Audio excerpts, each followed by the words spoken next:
Hello, how y'all doing today?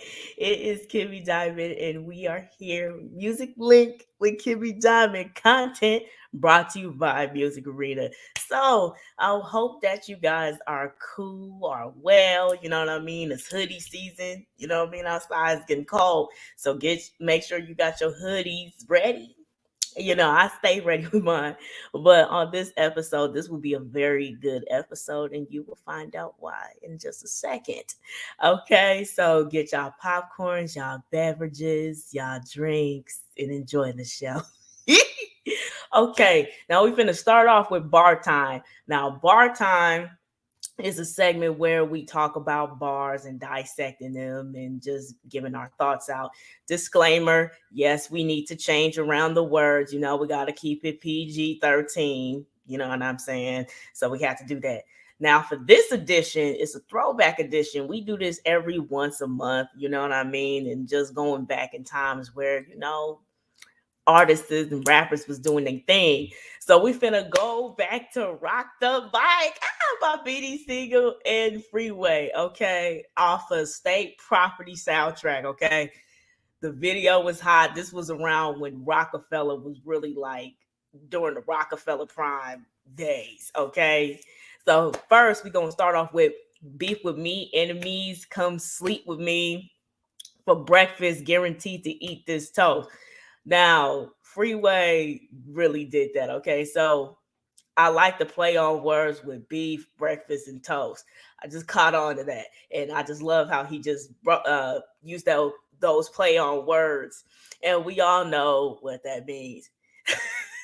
Y'all know what that means. Again, I gotta keep it PG-13, so I can't really really say it. But if you know what I'm saying, then yeah, toast is another reference to gat, ratchet, however you call it. Okay.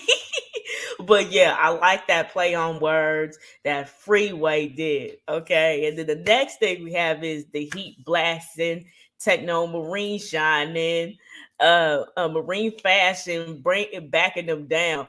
Now, with state property, I don't know if y'all remember the photo shoot that they did, but they had camouflage. They have cameo as they fashion statement and stuff like that. So I understood the reference and I like it. And of course, this is referring to them being street soldiers, and this is just how we rock. And so that's what I love. I like those play on words. And then next we have Notorious, like the best I kids, big or small, you can get it. Dead wrong, like trying to brawl strong arm a bitch.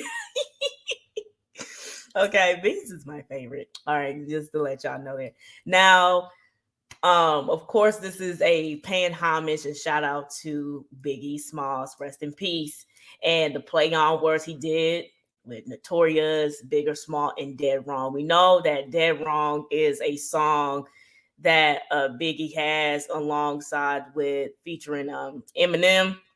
And so he was playing a reference like trying to brawl strong arm a midget was a reference from what Eminem said on the Dead Wrong song. So again, this play on words, it's like Bean said the same thing, but in four different ways. And I like it. All right.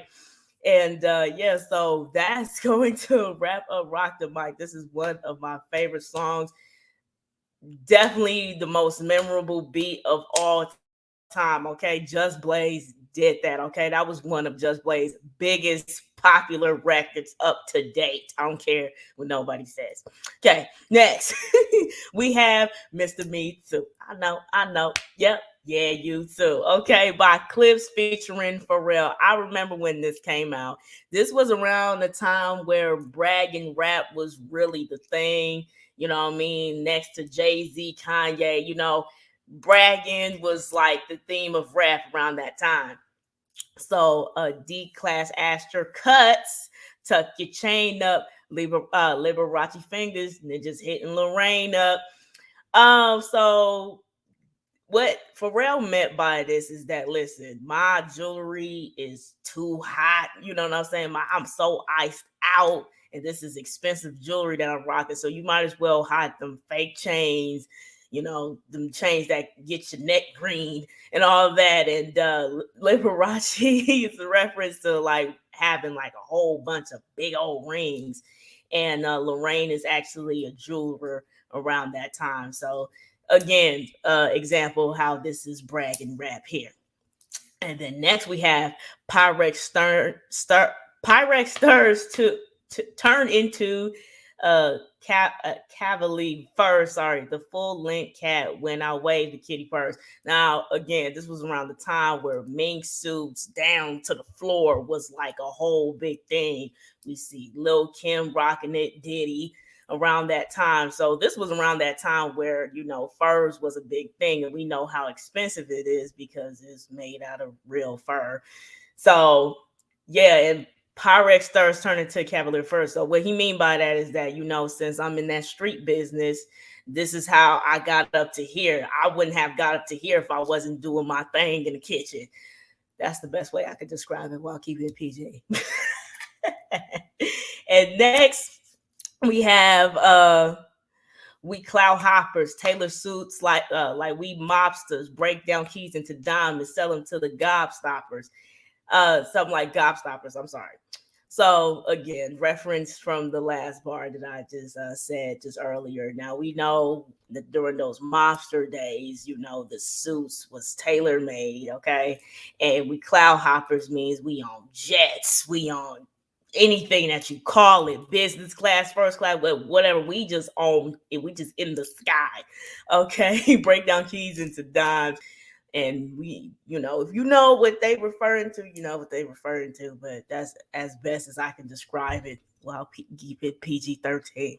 Okay, but yeah, that is going to be it for Mr. Me Too. All right, I remember when that dropped and Clips was just on their thing around that time. So yeah, that will wrap up for bar time. Next, we finna do flowers. Now, flowers is a segment that we do where we give anybody who contributed to the hip hop culture their flowers, from artists, from producers, anybody who contributed, and just making sure that they're acknowledged and making sure that they are not underappreciated and making sure that they are appreciated. Now we finna get into this young cat, okay? Tyler the Creator, okay? Yes, all right. It's time. It's time to give him his flowers, okay? It is time to give him his flowers. Now he came around the time where we're when jerking when the jerking era came out, when the jerking era was cracking. He was around that time, a little bit. But yeah, I do remember when Tyler the Creator first came out. So again, he is a rapper, songwriter, producer, director, designer, entrepreneur, record producer, actor, like just all around the board. Like he literally live up to his name. Okay. He's one of those people that, yeah, he really do live up to his name. Yeah, he didn't call himself the creator for no reason. So he was born in Ladera Heights, California, okay, and he taught himself to play the piano at 14. At 14? Yeah, at 14. So, yeah, he taught himself to play the piano, and he been making his own beats ever since then. And, yeah, he is the co-founder of Odd Future Wolfgang. Remember those days, okay? He co-created Loader Squad that was on Adult Swim at night. I remember watching Loader Squad. That was actually one of my favorite shows. I remember some of the skits and some of the characters like Young Ninja. That was my favorite character off that show. And also, he is the designer and founder of Golf Wang. Okay, so when you see the G on the hat, Golf Wang material, golf stuff, and yeah, so he created that, and he also is the creator of Camp Flog Nog Carnival, where he performs at a yearly basis and stuff, and it actually looks fun. It looks very fun. So we finna get into the music, okay? So his first studio album is Goblin, okay? His first mixtape was Bastard, but this is his first studio album, right? It was released on May 10, 2011. Singles is Sandwiches, Yonkers, and She. All right, it peaked #1 on U.S. top R&B and hip hop albums. Okay, on Billboard, and is certified gold at both U.S. and Canada.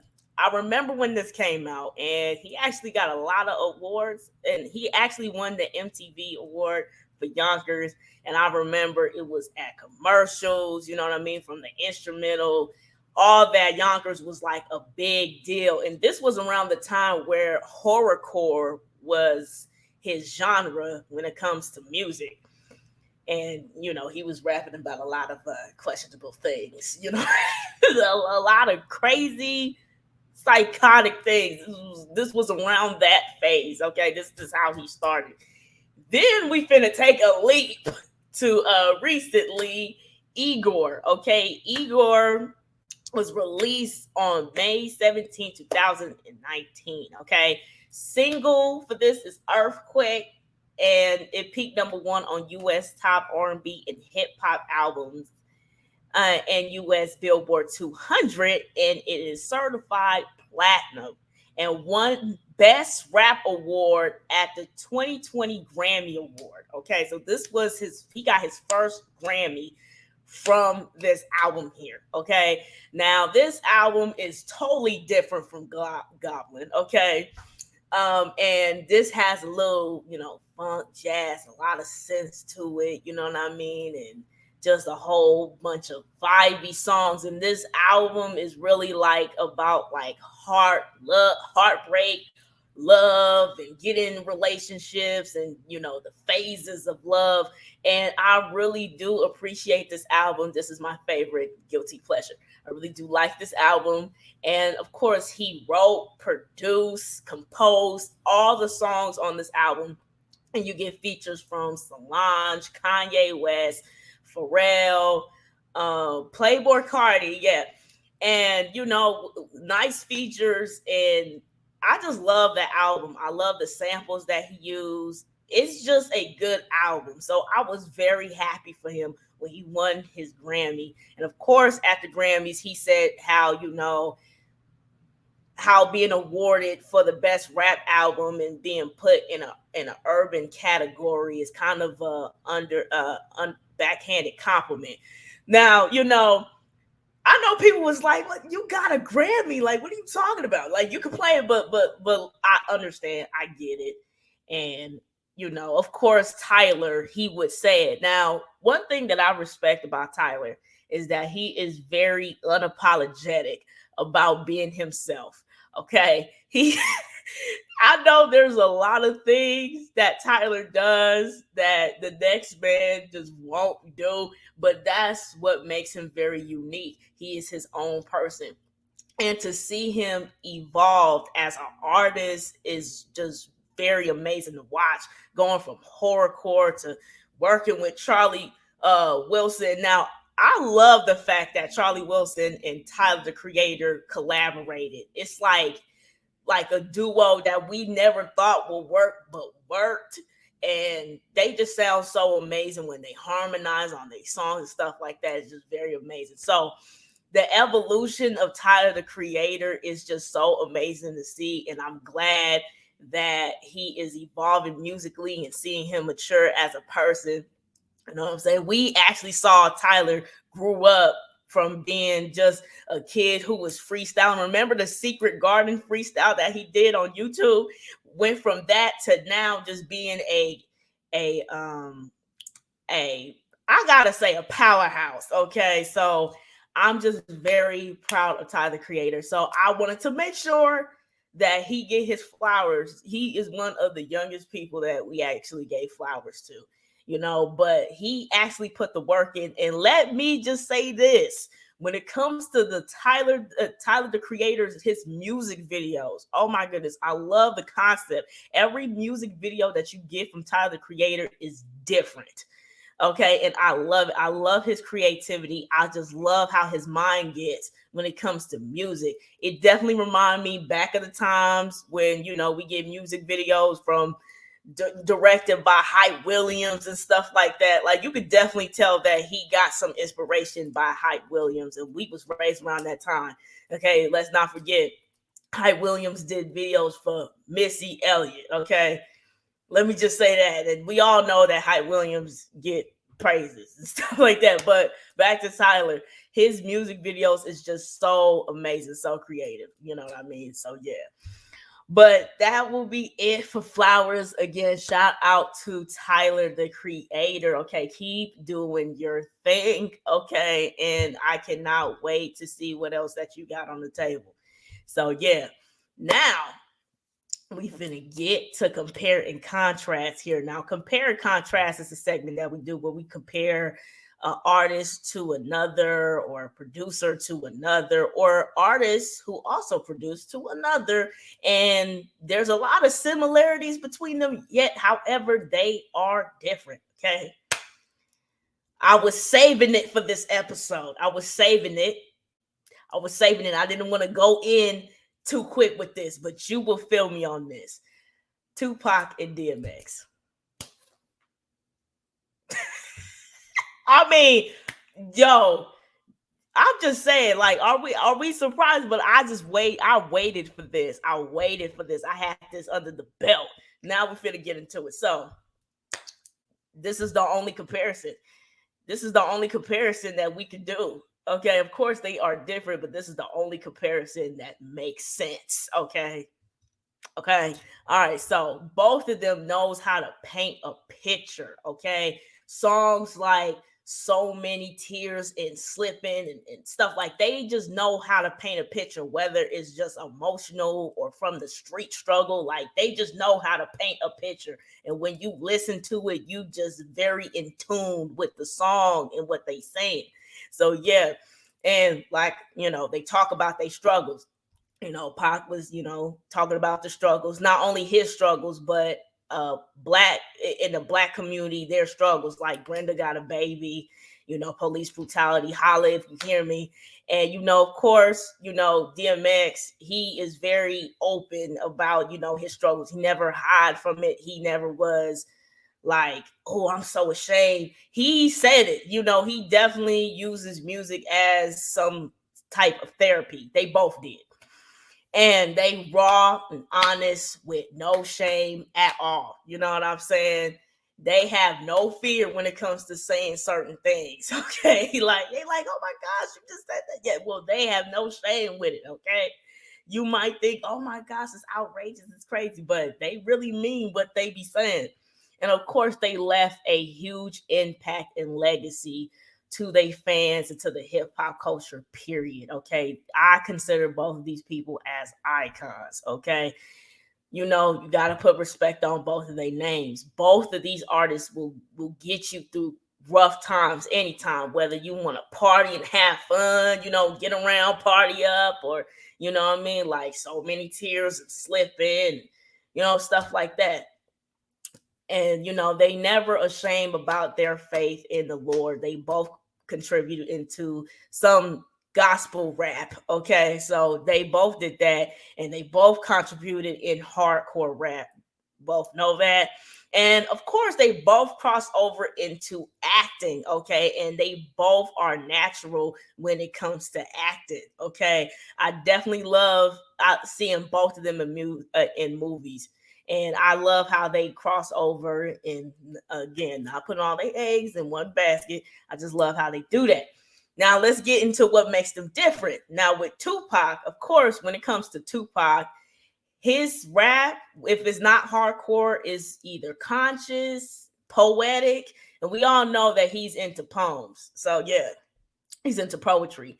He was signed to Interscope, Jive, Maru, and Death Row, of course. And I considered him as a thespian. Of course, he went to art school back in Baltimore. And, when it comes to his acting, it's just very believable, and all of his roles was different. Okay. So yeah, so that's the difference between with Tupac. Now with DMX per se, of course he was signed to Def Jam, Rough Riders, and Columbia, and his music content is more so East Coast rap. You know, you hear New York all throughout his stuff. You know what I'm saying? Like he's just a New York dude all the way to the core. And of course, he came out, he got popping after Pac passed. But the difference with DMX is that his struggles was a little bit different. But however, also I want to point this out, with both of them, they are very energetic. I gotta say, when it comes to their performing, they just know how to make a show. Now with both of these artists, I have to say they got me personally through rough times, and it's just unfortunate that they both not here with us, but they did leave an impact and a legacy. And these are the only two artists that you can see as similar, like, you know what I mean? Like, when you think of Tupac, the only person that you could compare to him is DMX, and vice versa. You know what I mean? I can't see anything else. But yeah, so again, rest in peace Tupac, and rest in peace DMX. And yeah, so that's that on compare and contrast. Now we finna get into returning to the capsule. Okay. Now, returning to the capsule is a segment that we do where we go back in the days and dig into albums, and we just talk about our experience and just reminisce. Okay. Thug Motivation 102. The Inspiration by Young Jeezy. Okay. So this came out on December 12th, 2006. Okay. And singles was, I love it. Chill. All right. All right. Go Get Her and Dreaming. All right. This was when he was Young Jeezy. Okay. Y'all new cats know him as Jeezy. All right. This peaked #1 on U.S. top R&B and hip hop albums and U.S. Billboard 200. And this was certified platinum. I remember when this album came out, Dreaming was my ish. Okay. Keisha Cole, as featured. This was during Keisha Cole's prime. You know what I mean? I remember when this came out.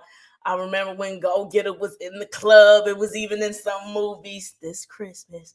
And and yeah, and I love it. Chill. This was iPod Nano days, okay? Do y'all remember the iPod Nanos? Yeah, I had this in the iPod, okay? And yeah, I remember when this came out. And yeah, yeah.